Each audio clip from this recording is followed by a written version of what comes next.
ঘরের বউরা হাজার অসুস্থ থাকলেও তাদের কিন্তু রান্নাবান্নার থেকে কোনো ছুটি নেই। হ্যালো এভরিওয়ান, আসসালামু আলাইকুম। আশা করছি যে যেখানে আছেন ভালো আছেন। আলহামদুলিল্লাহ আপনাদের দোয়াতে আমি অনেক ভালো আছি। ভিডিও শুরুতেই অবশ্যই একটা লাইক দিয়ে পুরো ভিডিওটি কন্টিনিউ করবেন। আমি এখানে লোটে মাছ রান্না করব, তো আমি আজকে হাতে মাখিয়ে রান্না করব। আমি এখানে পরিমাণ মতো টমেটো কুচি, পেঁয়াজ কুচি, কাঁচামরিচ, টেস্ট অনুযায়ী লবণ, পরিমাণ মতো হলুদের গুঁড়া, ধনে গুঁড়া, আমি জিরা আর রসুনের একটা পেস্ট করে নিয়েছিলাম। আর এখানে পরিমাণ মতো সাদা তেল দিয়ে যে হাতে একটু ভালো করে মাখিয়ে নিলাম। এখন আমি এখানে পরিমাণ মতো পানি দিয়ে দিয়েছি। পানিটা দিয়ে আমি চুলার আঁচটা ধরিয়ে দিয়েছিলাম। এই যে আমি আবারও একটু নেড়ে চেড়ে দিলাম। যেহেতু এই রেসিপিটা আমার চ্যানেলে একটা আছে, সেই জন্য আপনাদেরকে ভালোভাবে আমি দেখাচ্ছি না। আপনারা যদি চান তো আমার ভিডিওটি দেখে আসতে পারেন। এই যে আমি এখানে পরিমাণ মতো ধনেপাতা দিয়ে দিয়েছি। ধনেপাতা দিলে কিন্তু খেতে খুবই মজা লাগে।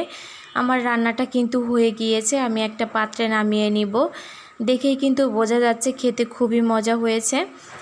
তো এই যে আমি এখানে করলা দিয়ে বাটা মাছ রান্না করব, তো আমি এই যে বাটা মাছগুলো ভেজে নিচ্ছি। আমি বাটা মাছে পরিমাণ মতো লবণ আর হলুদ মাখিয়ে নিয়েছিলাম।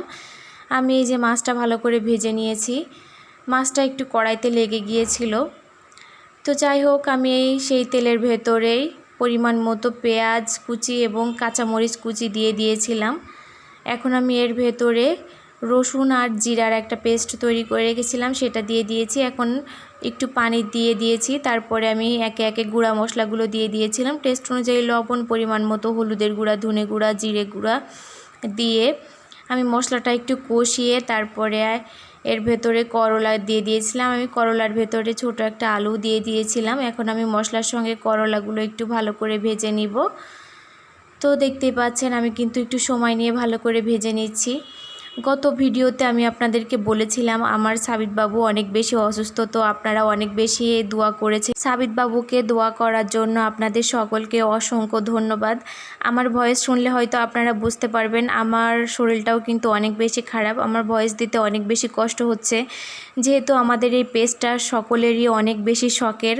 অনেক কষ্ট করে আমরা এই পর্যন্ত এসেছি, তো রেগুলার ভিডিও না দিলে পেজের কিন্তু অনেক ক্ষতি হয়ে যায়। সেই জন্যই ভিডিওটি করা, না হলে আমি কিন্তু আজকে ভিডিও দিতাম না। যাই হোক, আপনারা আমাদের জন্য দোয়া করবেন। আমি এই যে আপনাদের সঙ্গে কথা বলতে বলতে করলাটা ভালো করে কষিয়ে নিয়েছিলাম। এখন এই যে করলার ভেতরে পরিমাণ মতো ঝোলের পানি দিয়ে দিয়েছি। এখন আমি একে একে সব মাছগুলা দিয়ে দিচ্ছি। মাছটা দেওয়ার পরে আমি একটু ঢাকনা দিয়ে 5 মিনিটের মতো রান্না করেছিলাম। তো রান্না করতে করতে সাবিতবাবু হঠাৎ কান্না শুরু করে দেয়, আর কোনো ভিডিও ক্লিপ নেওয়া হয়নি। তো যাই হোক, এই যে রান্না কিন্তু আমার হয়ে গিয়েছে। আজকের ভিডিওটি তাহলে আমি এখানেই শেষ করছি। আমার ভিডিওটি যদি আপনাদের ভালো লেগে থাকে অবশ্যই একটা লাইক, কমেন্ট, শেয়ার করতে ভুলবেন না। সকলকে অসংখ্য ধন্যবাদ।